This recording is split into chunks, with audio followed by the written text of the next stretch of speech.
Hi there. Welcome to LSAT Demon Daily. I'm Josh Mansfield, a teacher with the Demon, and with me is Nathan Fox, one of the founders of LSATdemon.com and the weekly podcast Thinking LSAT. Nate, our email today is from Ashley, and the subject is it too late? Ashley says, "Hi, my name is Ashley and I'm in my late 20s. I'm a Mexican-American legal assistant in California. I graduated from UC Berkeley in 2023 with a 3.8 GPA, and I've been working at a plaintiff side employment law firm since October of 2023. I've learned so much in this role and discovered a real passion for employment law, especially advocacy in the courtroom. But I've been putting off law school. I've never met anyone like me, first gen, working class, high school dropout, who actually made it to a decent law school. I started undergrad late and graduated at 25, the same age many people finish law school. Before Berkeley, I didn't even know what the LSAT was. Um, I want to point out here that I'm a first generation student myself, and I was never the best student. Um, I didn't drop out of high school, but I also didn't go to UC Berkeley. With a 3.8. Yeah, so your high school dropout status is only a feather in your cap actually at this point. Yeah. Because it doesn't affect apparently your college GPA, and you've got UC Berkeley on your degree. So as far as they know, you could be silver spoon, went to a private fancy prep school before you went straight to UC Berkeley. None of this stuff should hold you back, Ashley. You seem concerned about the age thing, but like the fact that many people finish law school at 25, who gives a shit? Far more people probably start law school around 25. I think the average age of 1Ls is something like 25, 26 years old. So you're not old at all for this process. She says that she's in her late 20s. Going to graduate at 32. Hi Ashley. I am 28 years old and I'm starting school in August. And I wouldn't have traded my work experience for the world. And in fact, I would tell every law student that I think that they would probably be in better shape. I mean, I couldn't imagine going to law school 3, 4, or 5 years ago. I am so much better prepared. I have such a better idea of what I want to do, and I'm so much more informed about what my legal career is going to look like, or I want it to look like. And I just think that knowledge and work experience, right? You're working in a law firm right now. It's not like your legal career has waited to start until law school. You've already started your legal career. And now totally. It's just the next step. Yeah, you're not behind at all. No, you're ahead. Yeah, you are ahead. Totally. Yeah. So start law school she says if she applies, she'd start law school at 30 and graduate law school at 32. And then she says that number messes with my head. I wonder if I've missed the right time. Is it too late for someone like me? Thanks for everything you do and for making this path feel more possible. I mean, you don't even realize, Ashley, you're like right in the perfect wheelhouse. I wouldn't even, like, if you hadn't been complaining about being old, I would have considered you quite young. I would have been like, oh, okay, so she's in her late 20s. Mm-hmm. She's a UC Berkeley graduate. She's got great grades. She has employment law experience, and she wants to work in employment law.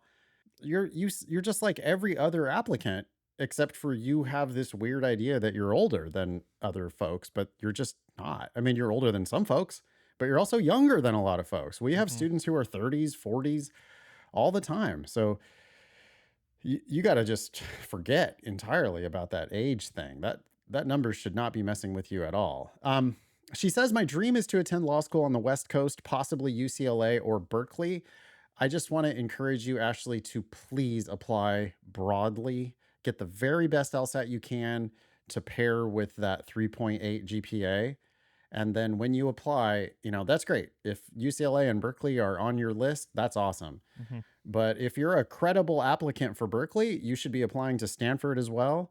And then you should certainly be applying to all of the feasible competitor schools Like you should be applying to Hastings, you should be applying to UC Davis, you should be applying to, I don't know, Maybe Arizona. McGeorge, Santa Clara. Well, before we don't even have to go outside of California. That's I true. mean, I'm there saying there's schools just around California if you really wanted to. I mean, limitless UC options. Irvine, Yeah. Loyola, Pepperdine, Southwestern. I mean, there's a dozen law schools just in California that you could apply to. And then you could start thinking about, sure, yeah, Arizona or other Hmm. places in the West. Um, do not apply to just these two schools, no matter what you do. Even if you get a 175 and you know you're going to get in, because with a 175 and a 3.8, like you're going to be a really good candidate for UCLA and even Berkeley. But then you should also be applying to Stanford and probably like competitor schools along the lines of like UT Austin and other schools that are similarly ranked to UCLA and Berkeley, so that you have strong competing offers. And then before you make your final decision, Ashley, you really got to look at the pricing issue. So go to lsatdemon.com/scholarships, put in your LSAT, put in your GPA, give yourself some idea of what your value might be in the marketplace. You are a URM, and schools are still going to try to pursue diversity, even if they can't do it as explicitly as they were able to do in the past. They're still going to consider that to also be a feather in your cap. Uh, with the right LSAT, man, sky's the limit for an applicant like you. Uh, and I think with not only Ashley, but if you're a student who is thinking about going to law school, thinking about a career change for whatever reason, paying the right price is so important Yeah. because you just don't know what that employment's going to look like. Some students come in with grandiose ideas of lawyer salaries, and we've talked on the show before. The average law school salary it's a bimodal distribution. You have a big group of people who are making $200,000 in big law and working, an obscene amount of hours, and then you have the rest where the average is, $75,000. And so the best way you can reduce your risk, especially if this is a second career for you, but even if it's a first, is paying the right price, which Yeah. ideally is free if you can. I mean, if you want to work in a firm similar to yours, plaintiff side employment firm, that does not sound like a big law firm. And if it's not a big law firm, then it probably doesn't pay big salaries for new lawyers. So be realistic about how much money those people make. And if that's the type of career that you're trying to have, then you've got to like think through what the return on investment is going to be. You might only be making, like you're going to get a raise of $10 or $15,000 maybe once you have your JD.